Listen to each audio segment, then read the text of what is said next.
Are we streaming? Yeah? Not sure. Let me just check on my phone if we're streaming. It's so hard to set up. How's the stream going? It's gonna be funny to see myself on the phone.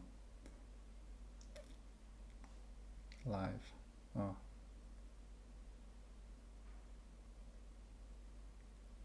There's nothing live here.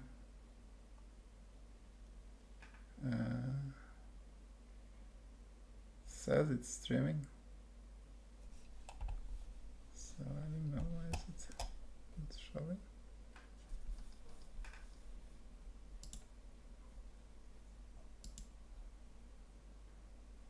Oh, excellent. Is. I think it's thinking.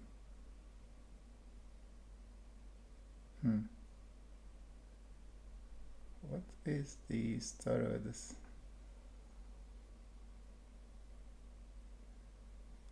It doesn't show here.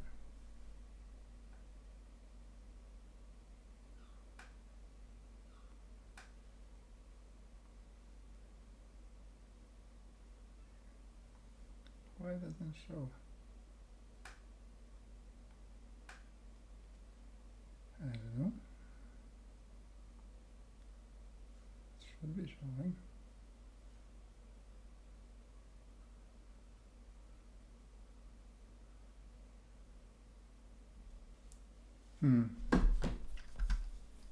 Interesting. Let's try something. This is excellent.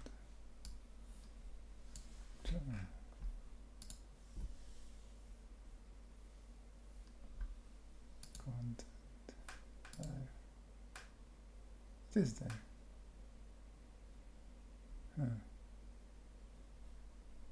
Okay.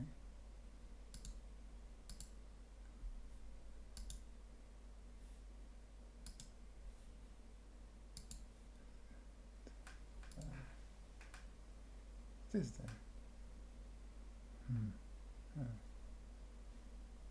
That doesn't work.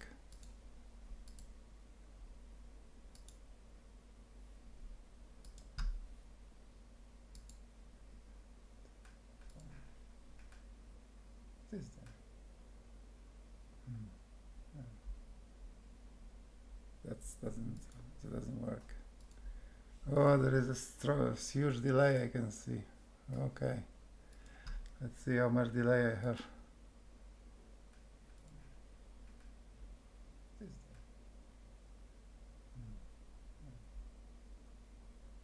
That doesn't work. Oh, there is a huge delay I can see. Okay, it's not bad. Okay, let's see how much delay I have. I'm gonna do this. You see, this is my autistic brain. I just watched myself on the other screen. I'm gonna put here the clock, see how much delay there is between saying now. Huge delay I can see. Okay, it's not bad. Okay, let's see how much delay I have. I'm gonna do this. You see, this is my autistic brain. I just watched myself on the other screen. Okay, start clock. See how much delay there is between saying now. Huge delay I can see. Okay, it's not bad. Okay, let's see how much delay I have. I'm gonna do this. You see, this is my autistic brain. I just watched myself on the other screen. Okay, start clock. Okay, 18 seconds. Could be worse. Alright, let's put away the phone. I don't need the phone. I don't need to see myself here on the screen. One warning. What is the warning? The streaming, open studio. What is this? Okay, there is something here going on. Okay. I'm just getting, guys, figuring this out, so bear with me. There is, I have measured around 18 seconds, 20 seconds. So when I say something, there is 20 seconds delay. The stream's current bitrate is 2.6 megabit less than recommended. Well, if it's less, then should be fine.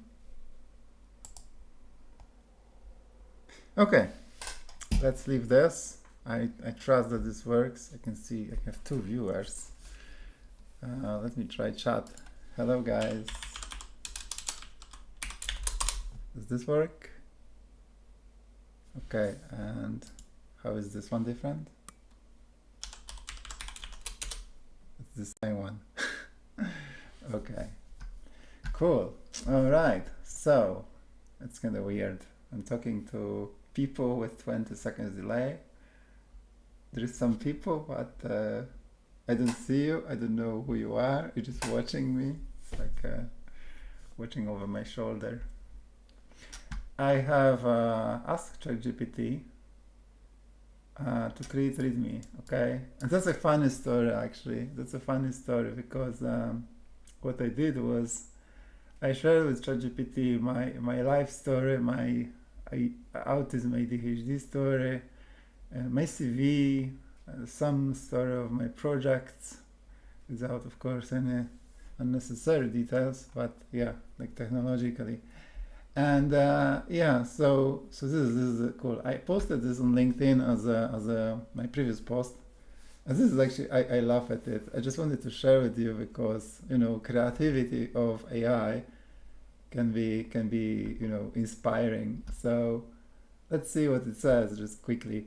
So this is a README. This is like a user manual to me. If you want to know how to, I don't know, how to use me. Yeah, why not? So system is Sonia, architecture is neurodivergent ADHD. Yeah, primary language is English, which is weird. I actually had this, and this is where I'm autistic. I'm going completely on the tangent. So this is like I don't know. I think it's a typical thing for autists. I have like lots of different like threads spawning all the time, trying to get my attention. Wait a second. I need to check something because I believe I have some interview in a moment, and I may need to stop this. Okay, half one or something like that. All right, so I'll make sure that it's gonna make some noise. It's probably on Don't Disturb. Oh no, it's not on Don't Disturb. Okay. I'm gonna make it on vibration. All right, so this podcast will definitely continue later. Now let's go and see what we have here. And I feel like this is gonna be super weird because it's not gonna be polished or edited in any way. It's not gonna be like, okay, I recorded crap and now I have to use DaVinci to chop it and remove things that I said wrong and mistakes that I have said. There won't be this. I won't be cutting anything. It's live, which is putting additional pressure on me. Can I code live? Well, I guess I have to because I created this podcast, so I have no other choice. Yeah, let's do this. Sonia is highly specialized human cognitive system. Oh, by the way, license is open, so please don't fork without permission. All right, insights. Let's see if we didn't fork. Traffic. 22 clones. Okay, fair enough. I mean, why not, right? Maybe it was some AI bots scanning this. I don't know. I don't know if it was humans. Uptime 25 years. So actually, over 40, almost 50. But I'm 50, almost 50. I'm 50. I'm gonna repeat this. Almost 50. Kudos, I guess. Yeah, 25 years in professional coding. Documentation, previously unavailable, currently being reverse engineered. Yes, because actually, I didn't know that I actually am autistic. So it started with me doing this ASPI quiz. So there is this page called ASPI quiz. And this is very well known, and it's regarded as a I think, is it this one? No, it's a different one. Oh, Ardos, yeah. This is a very highly regarded quiz. Everyone is doing this quiz, and yeah, it gives you this nice chart. And initially I just did it many years ago before my bottom surgery, because I wanted to see if there is anything that psychiatrists will see in me to say that I cannot have it, you know, that I cannot have my bottom surgery. So I wanted to see if there is anything, and yeah, I'm on the Asperger side, but we don't use this term anymore, and there's so many reasons why we don't. So first of all, Asperger was, I think, German scientist, and he was serving Nazi army or something like that. So, well, it's not great to have a person like condition named after someone from, you know, it's very not great. So high functioning autism, okay, I don't know if I am high functioning to start with, and why on earth should I distinguish myself from other autistic people? I have autistic friends. I have different autistic friends. They have different types of autism, we are autistic, and each of us is different in a different way. Maybe we are neurodivergent, and not of us identify as autistic or has been diagnosed or whatsoever. Some of us have ADHD, some of us have autism, and other positions on the spectrum. So, you know, I have a number of neurodivergent friends, and I don't feel like I should be, you know, making myself feel like what's special by calling myself high functioning. I don't like that. I like to stand with people. I am transgender. I'll be visible. I will say I'm trans woman. Maybe successful at work, maybe not. I don't know. Right now, landlord is kicking me out on the street. But, you know, I will be here. I will be standing here and be visible and say, look, I'm transgender. And if you want to hate me because I'm transgender, it's not my choice. But I will be visible. I'm autistic, and I'm not gonna be, you know, adding any sugar to it. I am autistic, and I'm no less or no more autistic than anyone else.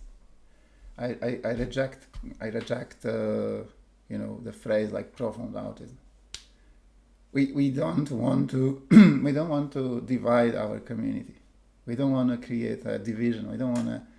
We want to be included all. We want to be, you know, we want to be understood. Okay.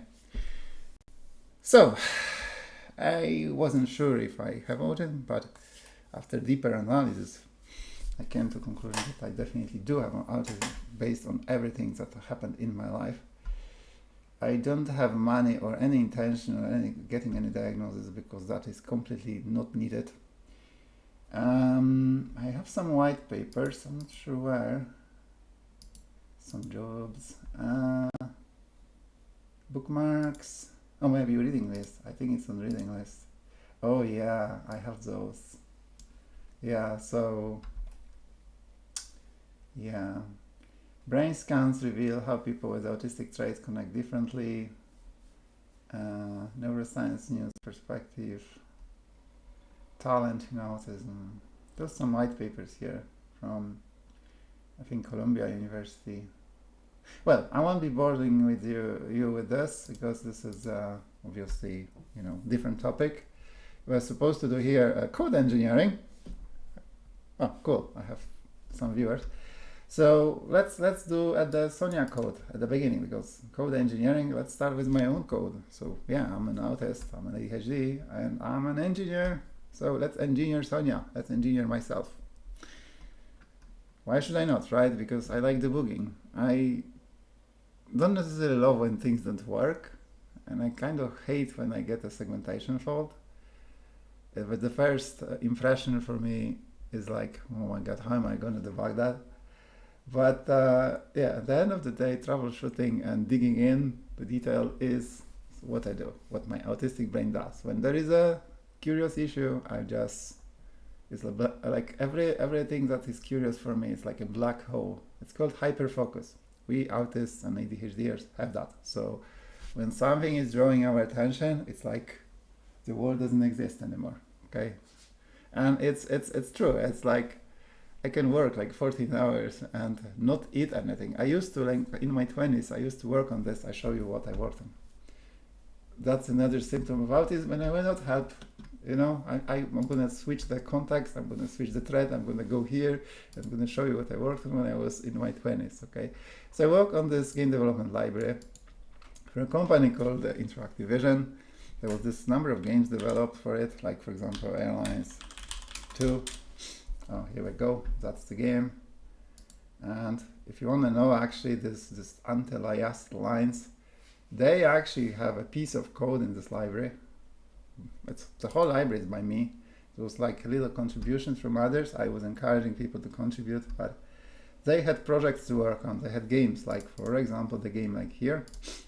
So I was more developing the technology for them and giving help. But yeah, let's look at the code of these anti-aliased lines. So they are in the graphic. Okay, there is pixel and there is detail. So I suppose there is detail. And now, the actual algorithm, because this is detail for the other things, the scanline algorithm wouldn't be here, right? I don't see here the scanline because it's going to be somewhere in the utils, I think. I don't think it's going to be here. Is it here? Oh no, it's here. It's in pixel. Okay, so yeah, this is some things like copy pixels is a simple algorithm that just does 2 loops over, over rows of image and pixels. So I can actually, this is actually a brilliant example of code engineering in C++ 98. I don't know if there will be much difference in C++ 20xxx or maybe 30 even. So it's coming, 2030 is coming, and C++ 30 is coming as well. And how many more versions of C++ we're gonna have? So we're looking here at C++ 98, Visual Studio 6. Visual Studio 6 was a kind of old Visual Studio. It was Visual Studio that was missing partial template specialization, okay? So if you wanted partial template specialization, okay, I'm sorry guys, I have to do that, and I'm autistic, so, I just do it. No, I'm in the wrong directory. I need to go to this directive file. And there is a thing called IOStruct somewhere. Maybe not here. There is IOStruct somewhere. I'm sure there is. I'm sure I'm using it in Hatchery. Oh, this is something like that. No? Hatchery config, maybe in some header file. Type squad. Maybe not here.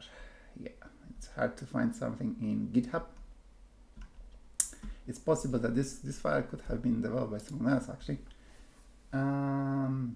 There is a thing called IOStruct in this repository. Ah, here we go. Oh, we can just look for IOStructs. No, we don't have IOStructs here anywhere. I'm sure there is IOStruct. How do I search for it? Detail? No. Because it's gonna be in generic stuff. It's gonna be here in util, I'm thinking. So for serialization, okay. Let me just find that. Please be here somewhere.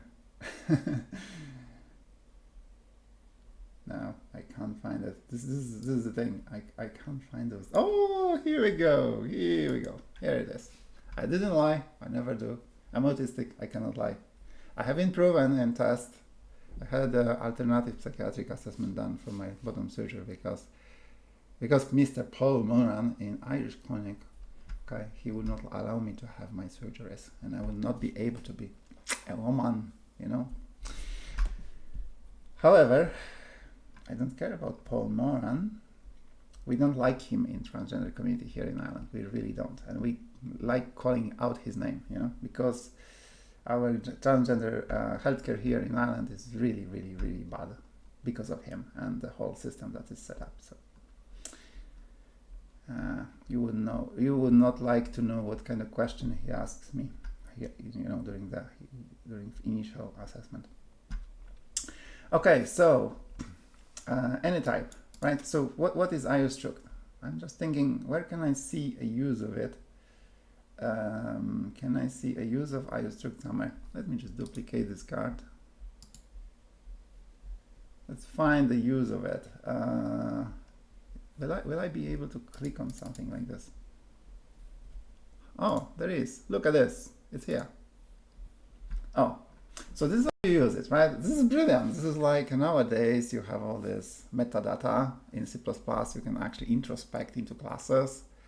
So in Rust you have serialized traits and traits as traits, but you have macros, like, and you have this derive macros. So there's like a different thing. There's macros and derive macros and proc macros. Proc macros can be for everything. So what you have is procedural. Well, I wouldn't say procedural. Rust is functional language. So you have functions, like in those prox macros are functions that take the token stream, like your source code, and transform it into output. And output is anything you want. So in this case, it's probably Rust code, but it can be. For example, I use it to generate a bytecode to compile my. I show you something. You'll be crazy. You'll call me crazy when you see that. So yeah, I show you something that is mad beyond madness. So I show you something that will just make you fall from your chairs wherever you're sitting at. So it's a project I was working on last whole year. Okay, I'm not going to go in details. So the microservices world is like you have front end, you have backend for front end, or BFF, best friend forever, and then that talks to core backend, which talks to some core deep services. Okay, so you have this structure of user stuff, which is client, then there is this boundary, then there is this API gateway thing, and then you have like this backend for front end thing, and then you have deep system. In the world of smart contracts, you can realize exactly same design using smart contracts, but smart contracts aren't persistent, they're not live, right? Services are live, and you have this kind of like a problem with distributed system. You have like this, what if service dies, and where is the log of all of what happened and whatsoever. So with blockchain, there is no need for log what happened. Everything on blockchain is a transaction that you can see on like Arbitrum. Oh, here we go. You just go here and you can see every single transaction that ever happened, and you can put here any address of anything you want, and just to find a list of things that happened, and this is how you trace everything, right? So this particular picture, I will try to zoom it in. Maybe I can zoom it in. Shows you diamond-shaped hierarchy. So that's my diamond-shaped hierarchy I created. So you can see that there is this equivalent of API gateway, right? So you have front end, okay? You have this human being. Then you have this front end, or whatever the service they're using, in this case off-chain service, or maybe here you have this trader. And yeah, so this goes into a system, and then there you have like this is a system, and then you have API gateway, right? So equivalent of API gateway in blockchain is a proxy contract. So it's a proxy. It's like an address on blockchain, a smart contract that uses delegate call for everything that comes in. So you call some method on this proxy contract, and it delegates call to another address. So it's like a hard to say load balancer. It's just one-to-one, right? It's just a proxy. Then you have this thing here. So that is actually a daemon.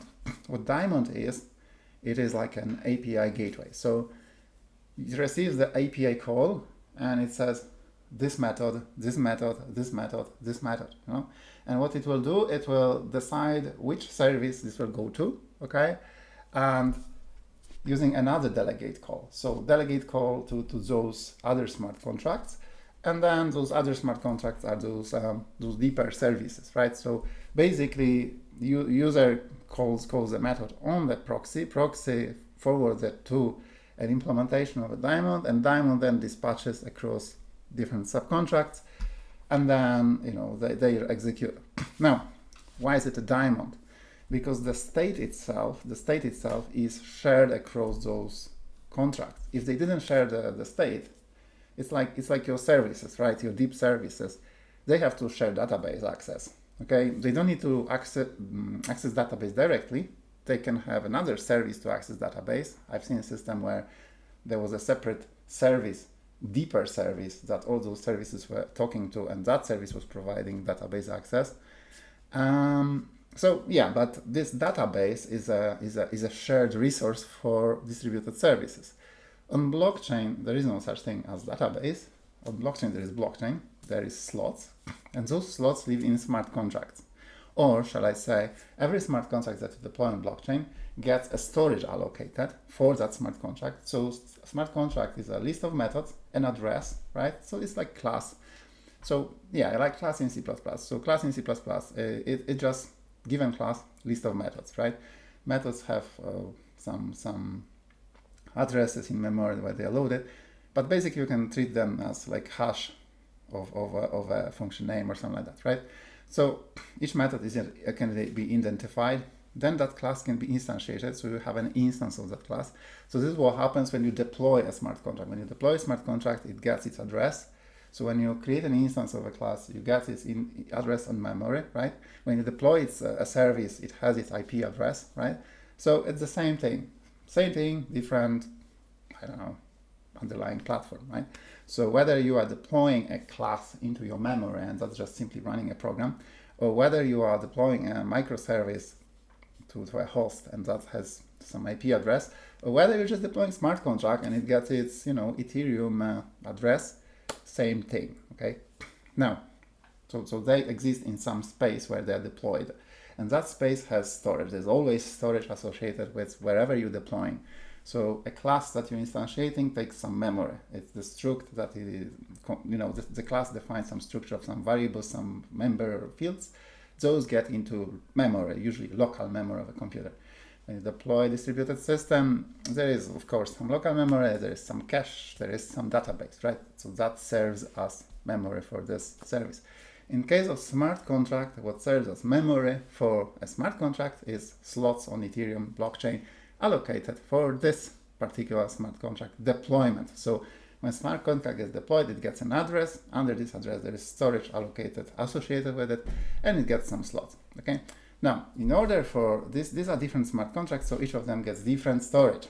So this smart contract cannot talk to this smart contract, cannot use the storage, unless you use a thing called delegate call. So delegate call is like, I just want to call a method of this class, but on the memory that I own. So I'm using this class as pure logic, and I'm not using it as storage. I ignore the storage of that class. I don't think there is a way of deploying a smart contract on Ethereum, or in this case Arbitrum, so that it doesn't get any storage. However, those smart contracts are defined as they don't have storage. So they just define struct, semicolon, that's it. There is no storage, nothing. So when you deploy, it gets only address, nothing else.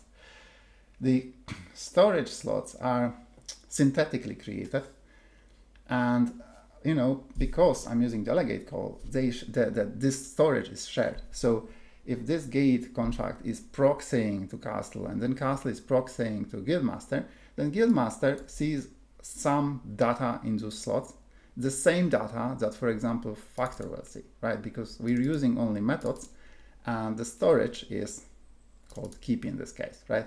It's kind of interesting convention I had here, like medieval castle. In a medieval castle, so you have wall, right? So you have this gate, so you have wall, you go to get into the castle, you need to enter through the gate, so you have a gate, so you have the castle.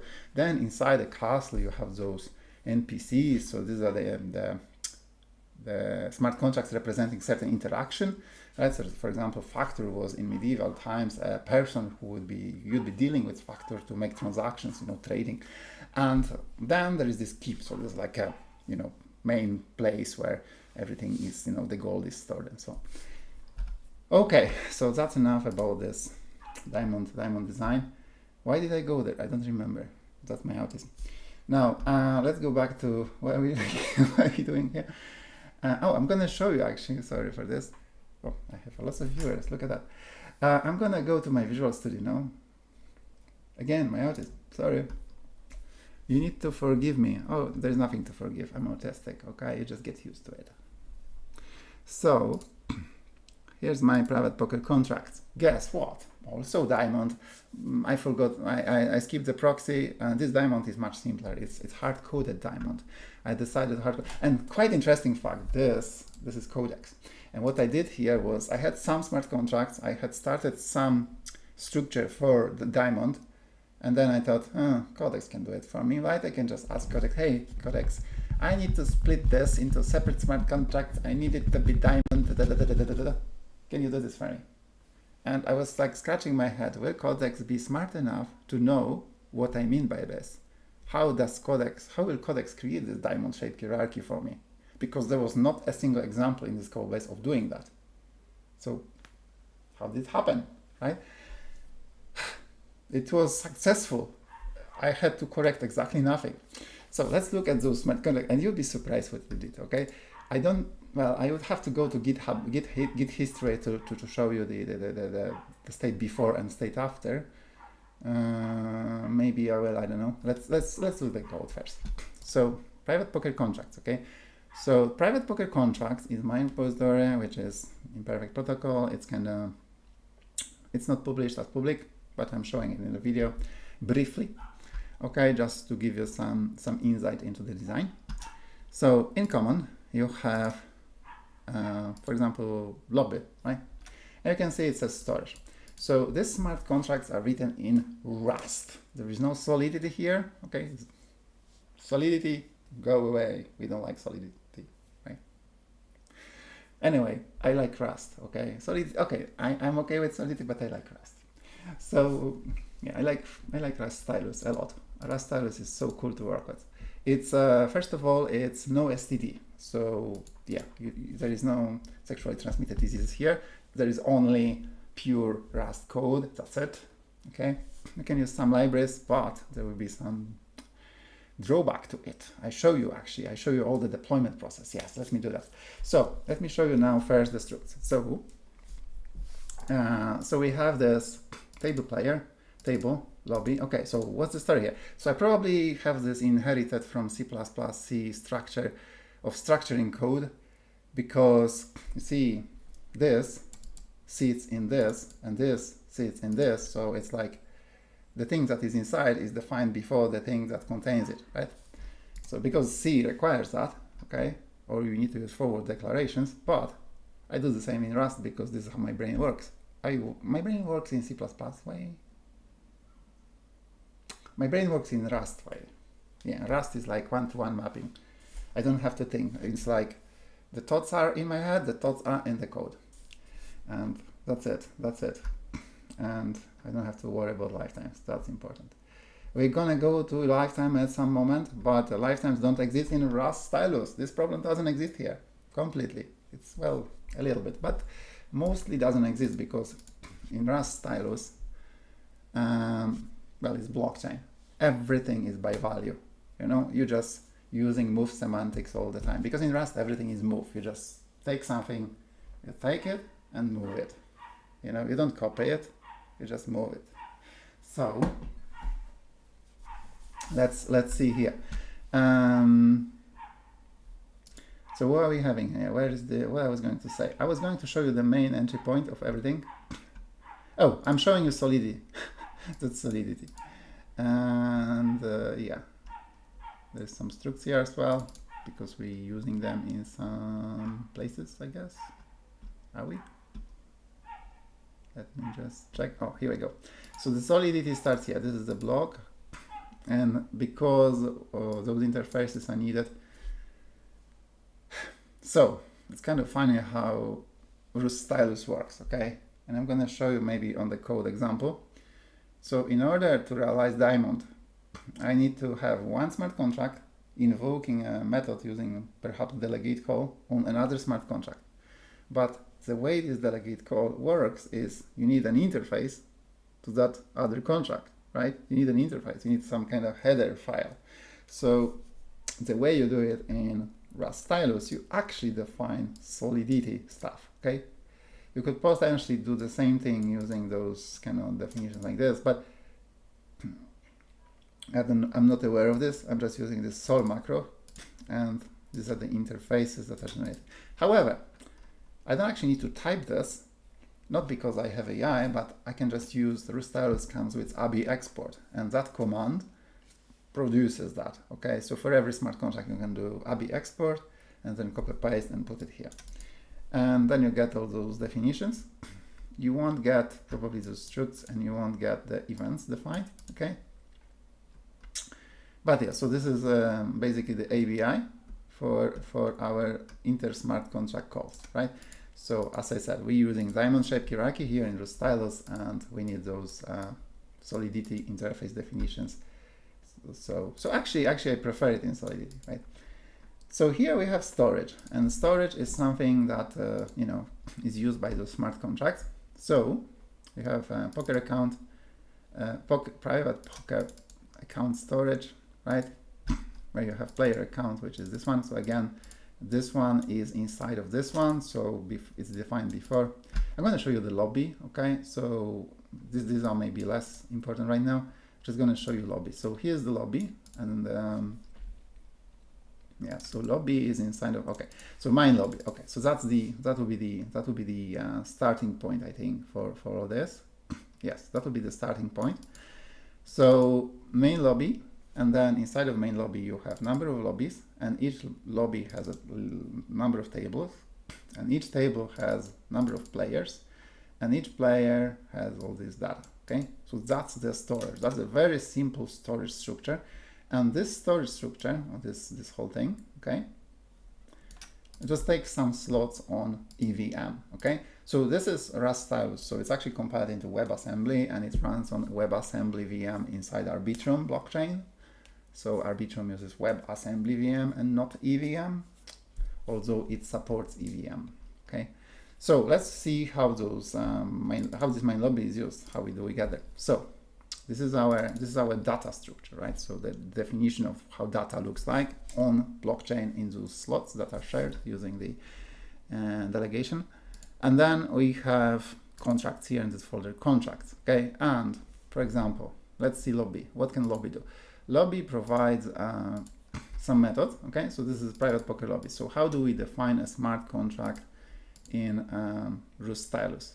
It's very simple. It's a struct. I could put here the fields, okay, like XYZ, for example, but I'm not doing that because I don't want to have fields with these contracts. When I'm deploying this smart contract, I'm deploying empty smart contract. It doesn't need any storage, right? The storage that this smart contract will be using is this main lobby, but it's not defined inside of this guy, okay? How am I actually getting my lobby? So let's look at the constructor. So we can see constructor is a special method of the smart contract, okay? I promise you I will get back to this game development library and IO structs and everything else. There's just so much to talk about, you know? I'm so sad that I have to be taking so much of your time.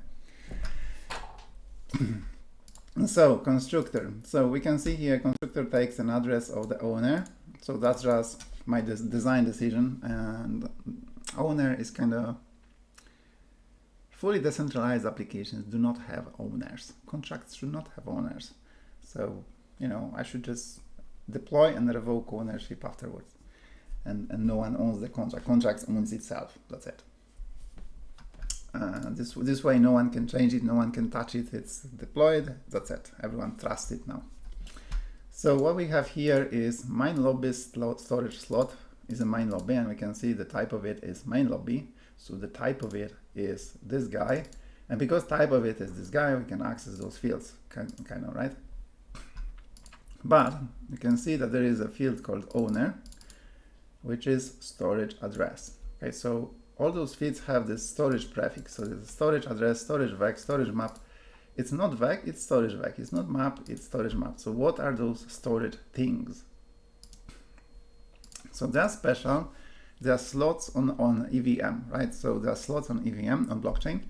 And in order to perform operation as load a store on blockchain. This is done using the set and get functions here. So this set here is going to be as store, right? So store into slot on blockchain. So we want to take this value here from this call, okay? So this initial owner, and we want to store it on blockchain. So we say in the field, in the slot associated with the field owner. So with this owner field here, storage address. So the type is address. It's a storage slot of type with type address in it.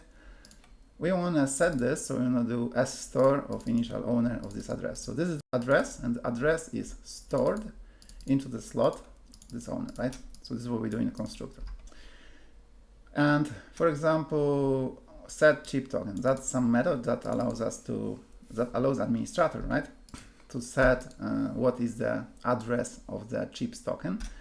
And first of all, we have this thing like sender. So from VM message sender, we get the address of the sender. So that could be a wallet address, so EOA.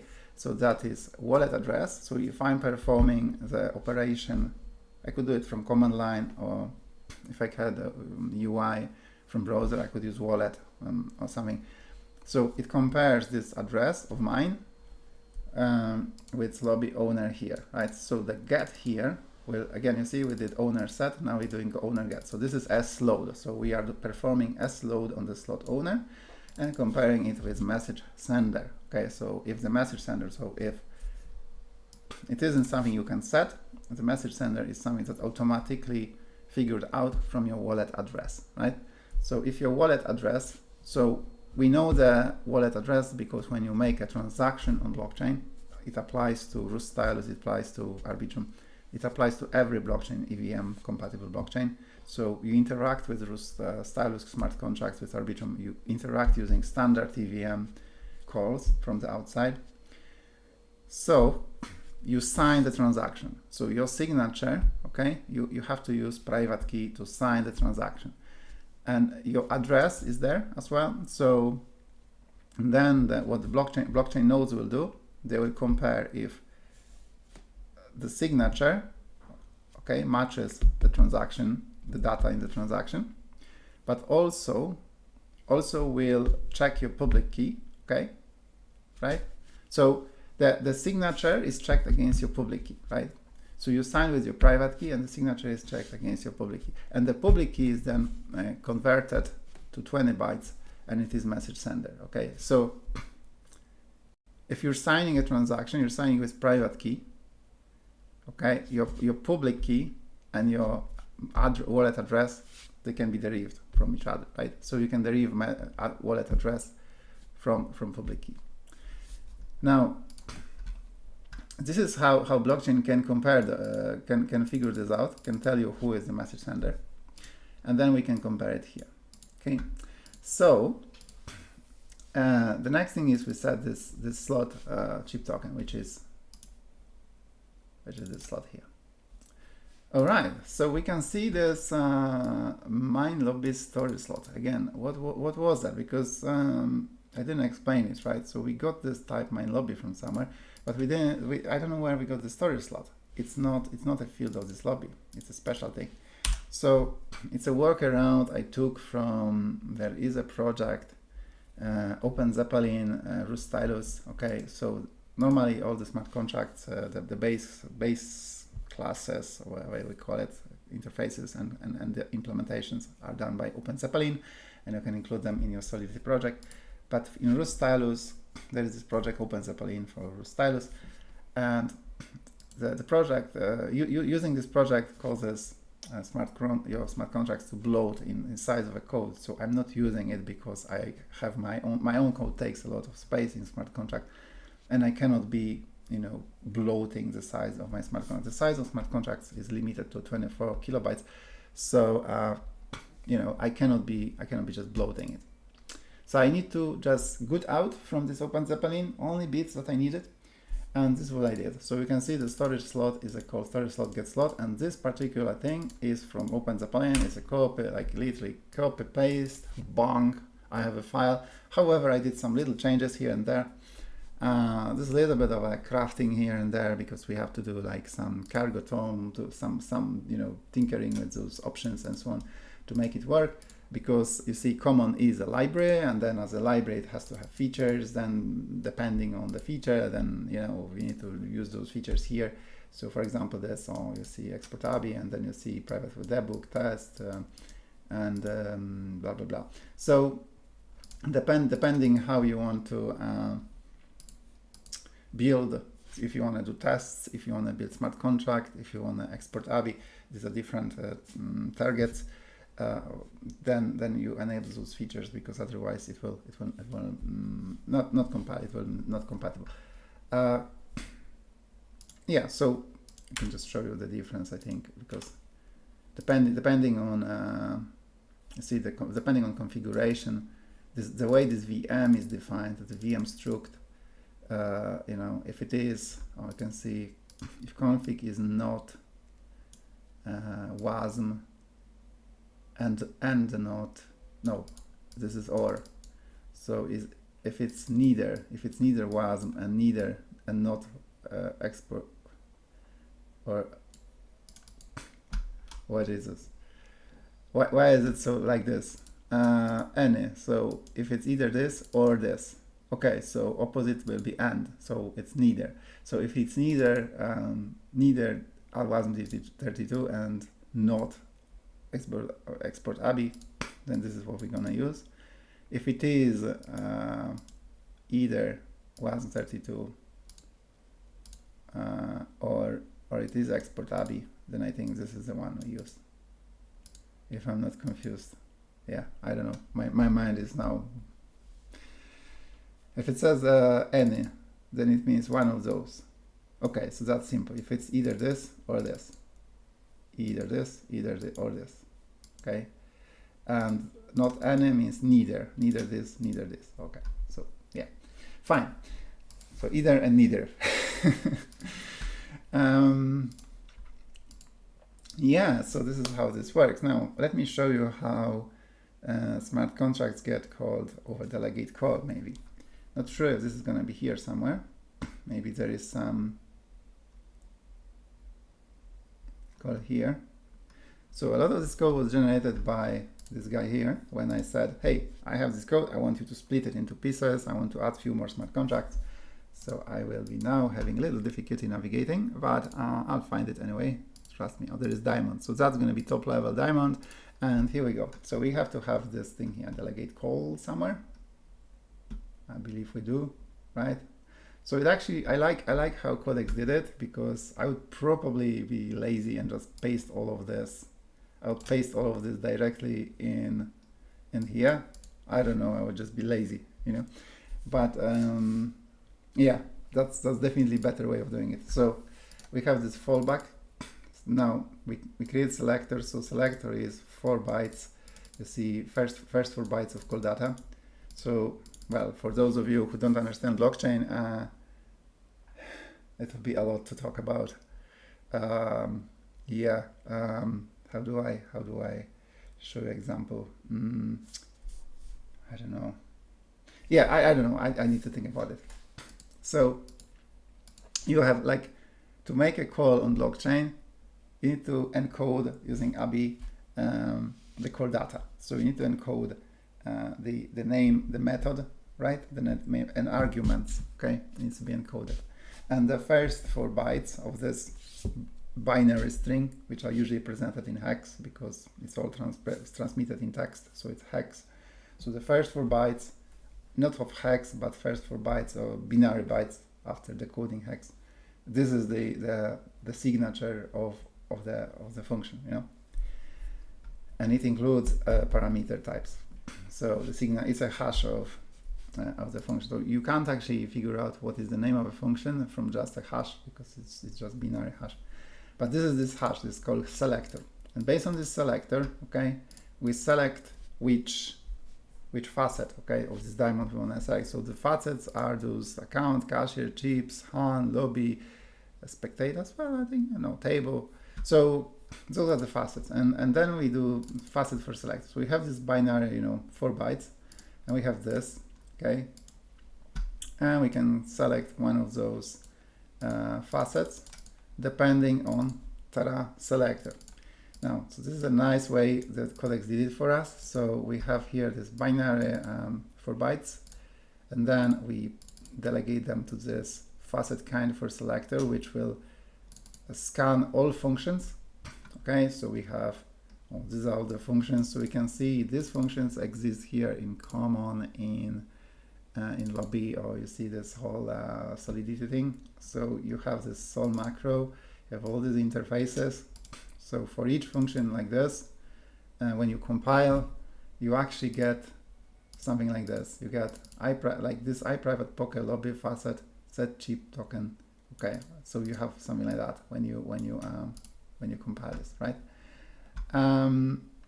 So because you see this macro here, right, produces that. This macro produces this thing.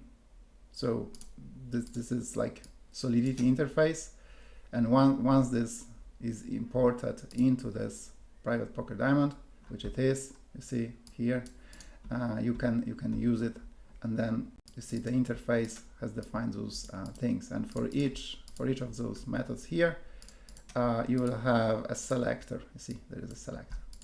So you can say if this binary selector for bytes is one of those. So actually Rust is cool because you can do this OR here, and you do OR matching.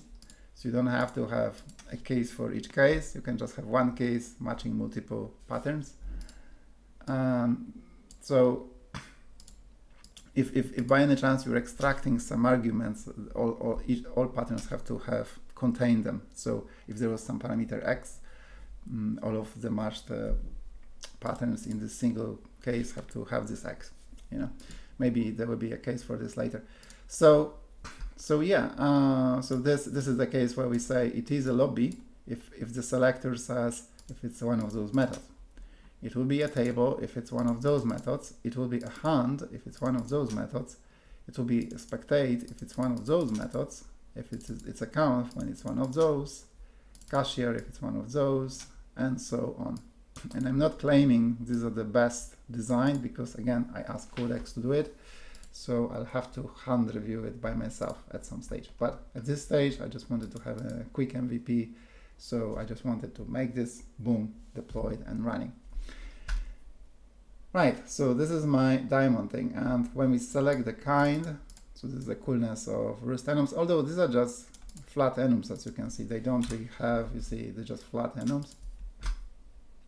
So we just select one of those, then based on those we just select which facet, and we can see there is facets here, and you have those, right? So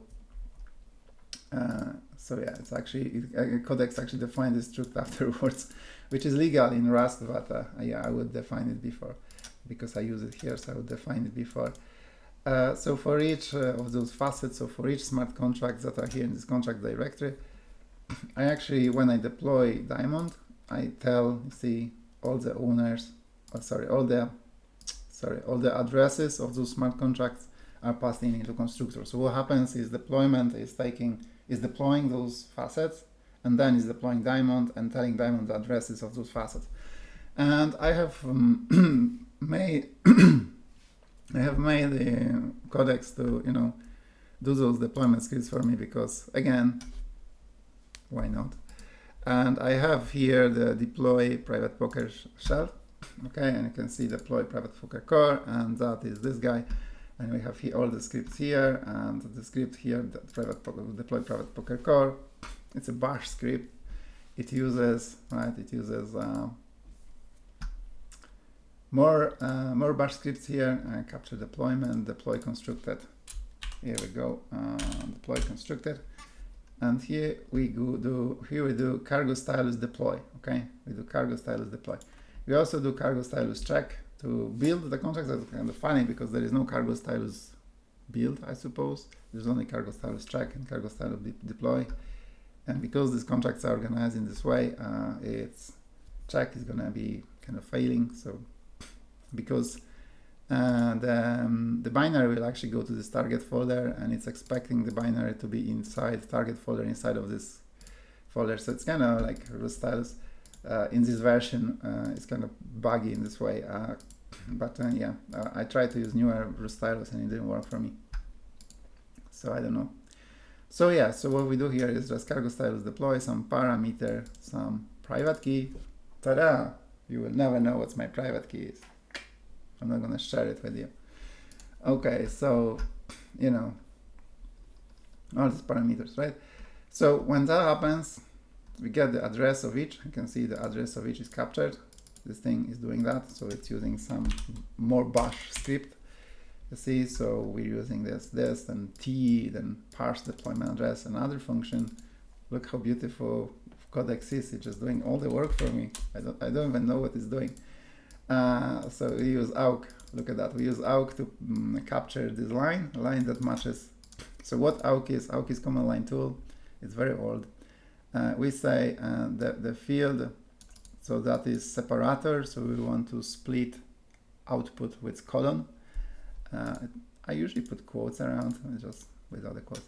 Now, these slashes here mean the pattern inside those slashes is what we match. So we will execute this awk code for every line that matches this. So it's not like just stupid, I don't know, replace, or like it's not, this code will not execute for every line. It will execute only for lines containing this. Okay, and this will just dig out the address from a line saying deployed coded address. Okay, all right, enough talking. I will have to go soon, so let me just try to deploy it. So here's my Docker, and yeah, dashboard. There is this off-chain labs Nitro node. Okay, I'm gonna deploy to this. So there is nothing running at the moment. So I think I have dev node here. So first of all, I need to start the dev node. Run dev node. So this is actually, let me just show you what this is. You can get dev node from off-chain labs. So github.com off-chain labs nitro dev node git. So this is where this is from. Okay, it's very easy to do that. Developing for Arbitrum is extremely easy, and that's why I like this blockchain. It's easy, it's Rust, it's just so streamlined. I don't look at JavaScript at all. Sorry, I actually do in my front end, but yeah. Okay, so that's Nitro node running. So that's the blockchain node, local one on my computer. Okay, development node. Now I want to deploy contracts to this node. So I'm gonna do scripts, and I'm gonna do deploy, what's it called? Let me just check. There was a name of this function, of this script, sorry. Private poker. I actually won't do it this way. I have a readme here that tells me what were the steps. I also had to ask Codex to generate it for me, because that's how, you know, that's how I am not so okay. So first of all, I think, I don't know, we need to deploy first the USDC, I think. Yeah, so we do this first, and there is this, Codex was fighting with me about this, and I agreed with Codex. I just, okay, here you go, you can have it. This thing, so that I don't double deploy, you know, to prevent me from deploying again and again if it's already been deployed. So let me, what is this? Oh, yes, there we go. So here we deployed at this address, this contract here, this contract, test USDC, okay? So we deployed this contract. So this is ERC20, you know, token, and it's implemented in Rust. Oh, there is even faucet. Look at that. I didn't know Codex has smuggled a faucet in there. Yeah. So I guess there is a faucet. So there is this test USDC. Now the next step to do is, what are we doing here? So if you wonder what this is the key on the dev node, okay? So this Nitro dev node has some very well-known private key. So it's not my wallet private key, it's just some well-known private key that is on the dev node, published on the GitHub repo. Oh, I wanted actually before I did that already, but maybe I want to do check all contracts, right? I'm gonna show you just one example. So check contract lobby. So you can do all contracts or lobbies. That's another script there. So here we go. So what happens is Cargo Stylus check is called, and Cargo Stylus check will compile the contract. If there was changes in a code, you have to do that. And it tells you that the contract size is 14 kilobytes, okay? So that's important because the moment it reaches 24 kilobytes, that's the end of the story, you know, it won't get deployed. Anything bigger than 24 kilobytes is not gonna be accepted by blockchain. So yeah, so it has to be less than 14 kilobytes. So that's why we're splitting into those, you know, that's why we're creating this diamond, because we want to fit in this 24 kilobytes, and you can see that we do fit. Actually, I can do this check all so that you can see how big are all the contracts. I think the sizes will be printed at the very end. There's 21 there. Oh, here we go. The sizes are printed nicely. And this is my creativity, right? I asked Codex, hey, I want it printed in this nice tabular form, and I want these colors to be preserved. You can't even imagine how long it took me to convince Codex that the colors are not working in my terminal. But yeah, you can see the sizes of each contract. 21.8 is the biggest, is the account, right? So there will be time in some maybe future where I will review those smart contracts, because I don't necessarily trust fully what Codex generated. In general, the smart contracts are correct. But yeah, I need to double check them. So next step after deploying all this, so this is just checking. So that's check means build. So it builds a WebAssembly, right? So the next step is to do this, but we want this pp force, because I already, you know, it creates this environment variable. So environment file with environment. A file with environment variables to be imported later for if I wanted to use those deployed contracts. So there we go. Now we're deploying the whole diamond into my dev node, and while it's deploying, we can see on the dev node here things are happening. So this is the dev node, Arbitrum dev node is telling us, okay, these are the transactions happening now, and ta-da-da, it's all deployed. We can see all those, okay. Now, if I want those variables to be imported into my current environment, I can actually use this source, okay, like this. And I can actually use source on this previous one. Where is the, where is the test USDC one? Oh, this one as well. Okay, so now I defined some of those variables, because this wouldn't on its own. It just wrote those variables, so those addresses and those variables are written into this file, so I can use source with this file to load those variables. I don't think it's necessary, because I think this script is actually doing this automatically.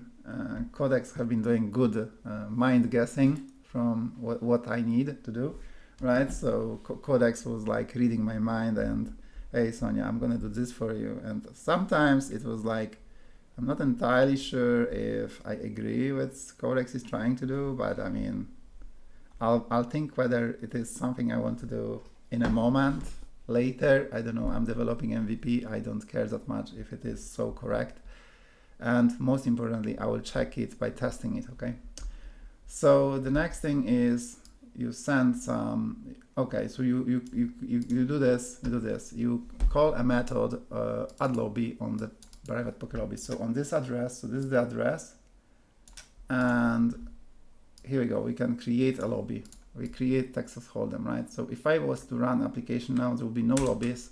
So I need to create Texas Hold'em lobby on this dev node here. I just create and assign the transaction. This transaction has this add lobby method call with those parameters. These are the parameter values. These are the parameter types. And this is the address of the lobby. So you can see $pp lobby. So this is this variable, this address. So I'm sending it, right? I'm sending this transaction to this dev node, and it will invoke this smart contract here, lobby. And you have here add lobby. This method here, it will invoke this method. And we can see that this method, what it should have done, it will take the storage slot of main lobby. It will confirm that I am the admin, and I am, because I created the whole thing, so I am. So the script would make me an admin. And then we would just get the new lobby, right? So we would have this ID. We pass that in here somewhere. And we would fill this data, right? So we would have the name of a lobby, which is Texas Hold'em, which we put here, and so on, right? So this method is called when I do this. All right, I feel like I won't be doing all of this with you. There's no point. I'm gonna stop this now, and I don't have time much. I have 15 minutes left to my meeting. So here's what we're gonna do instead. I'm gonna stop Docker. We don't need this anymore. I'm gonna show you the app itself. So I have recently asked Codex to do transformation, okay? And I did ask to do 2 different transformations. So I have this library Crumble. I don't know if any of you have seen my library Crumble. If you look at my Crumble library, let me just show you my Crumble library. It's been moved now to Imperfect Protocol. So I created this organization called Imperfect Protocol.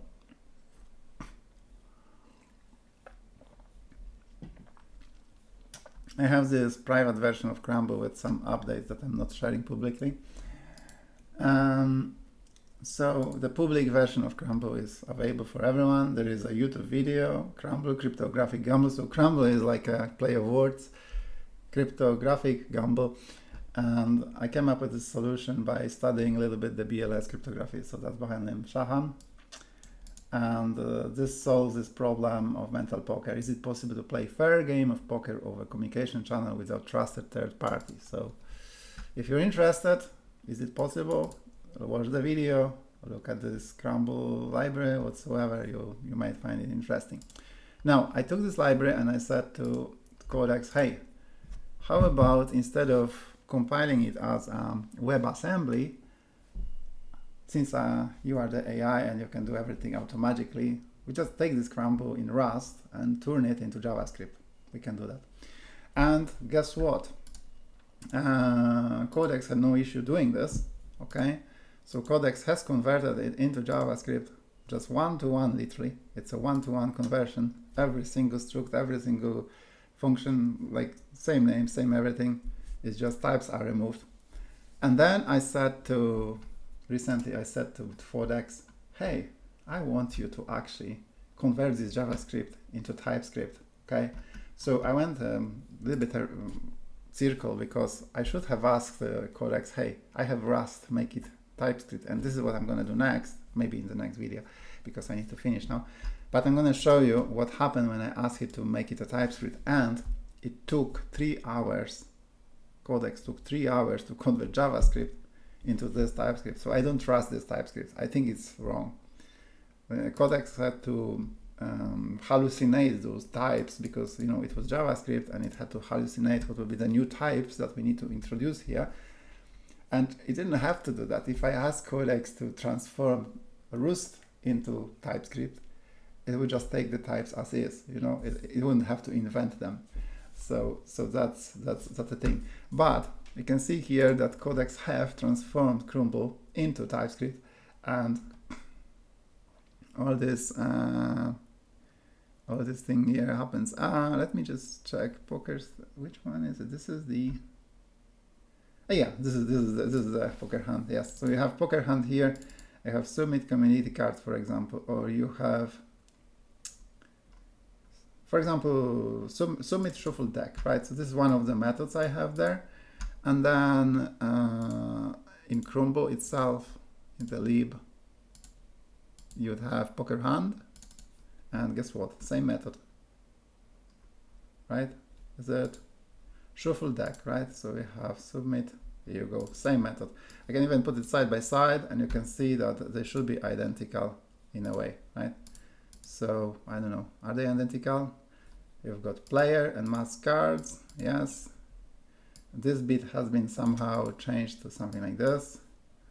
Then you have shuffle history push, yes. You have shuffle deck, yes. Emit event, I guess. You see, we emit event, and in original it was just a comment. So Codex have hallucinated that there should be an event.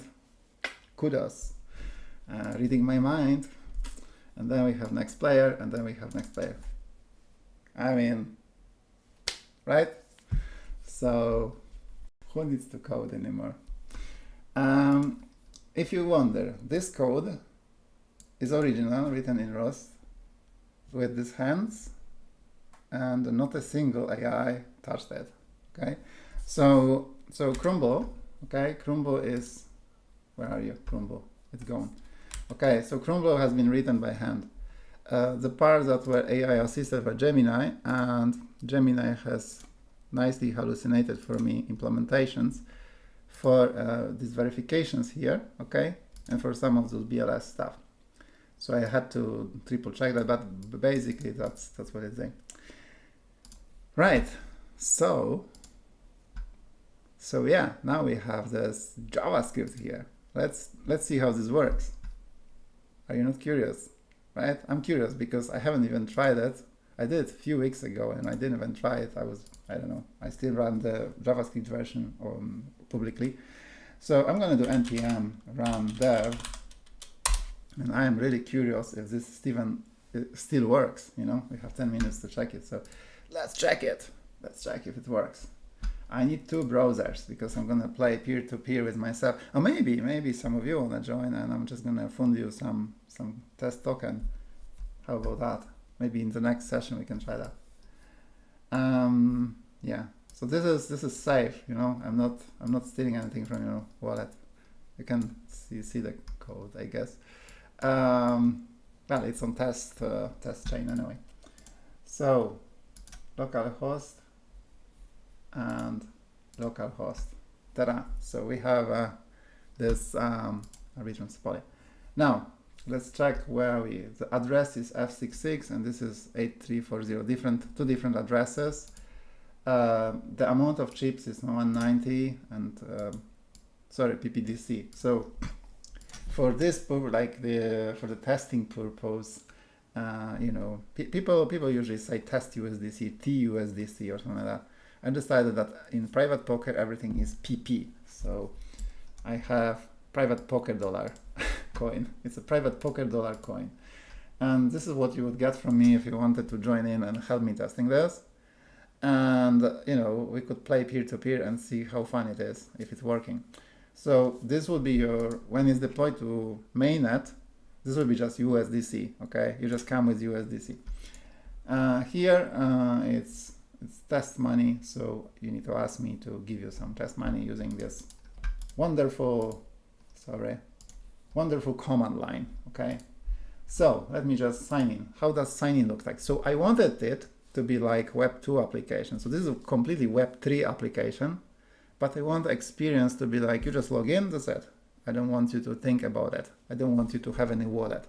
So unlock MetaMask, confirm, that's it. I'm signed in, no more. Now, I have a profile here. It's stored on blockchain, so I can edit it whatsoever. I already created for this wallet the profile, so I'm just gonna continue. And now I can select tier of my subscription. So I haven't yet invented the business plan here for this game.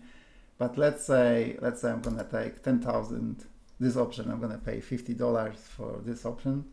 And that's my monthly subscription. And now I have to say, okay, you can take this $50 from me, right? And there's a second transaction here going on, I suppose. Oh, operator creates account. Okay, something is happening. It's taking time. Oh, okay, it worked. Look at this. it worked. Now here we're gonna do the same, sign in, unlock, confirm, continue. We can choose different amount of chips. Okay, I still have lots of chips, so yeah. And do this. I need to sign that I'm giving this dollars. So the idea is that this subscription lasts only 1 month. So you get some chips. This is your monthly allowance. If you use it earlier, you cannot get anything more. So it's not like you cannot top up in the middle of the month. You can only, like, you get 1,000 chips, that's it. So you're not pay. It's not like you can pay more, you know, to lose more hands. So I was trying to make it so that it's not gambling. So this is still under development. So those tables, they should be actually gone because I used them for testing, and the gameplay was already finished.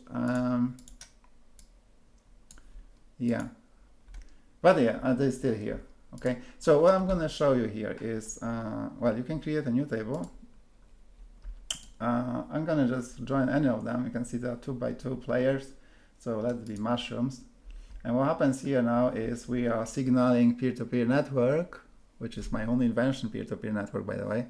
So it's not any libp2p, and the reason it's not is because libp2p is a bit complicated and doesn't work with Wasmer for me. I couldn't make it work. So too much difficulty. So I wanted it to just, you know, to just have working product as opposed to fight with things that, you know. So now we have two players, two different wallets trying to connect to each other via peer-to-peer network. The retry has been disabled. Instead of retry, we have this poke button, and boom, this is the retry. Poke is the retry. If I leave the lobby, you know, if I leave the lobby, perhaps I'm gonna get a notification from this player in a moment. Not sure. We used to work like that. Okay, if I make poke now, oh, here we go. Open table. That's what happens, and ta-da, join. And I can post small blind, and you can see it. This is like kind of cool bars. Ta-da! Can raise. I can go all in if I want to, or maybe just raise a bit. I'm gonna call here to just show the cards. When they show backwards, it's not just UI. UI is showing backwards the cards that are encrypted. So it's not like UI is storing any state to show you cards face front or face back.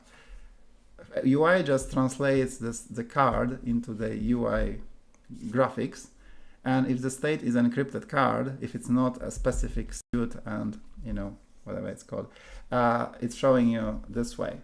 So you saw those cards, community cards, were showing backwards first because they were encrypted. So the process is each player needs to decrypt them, you know.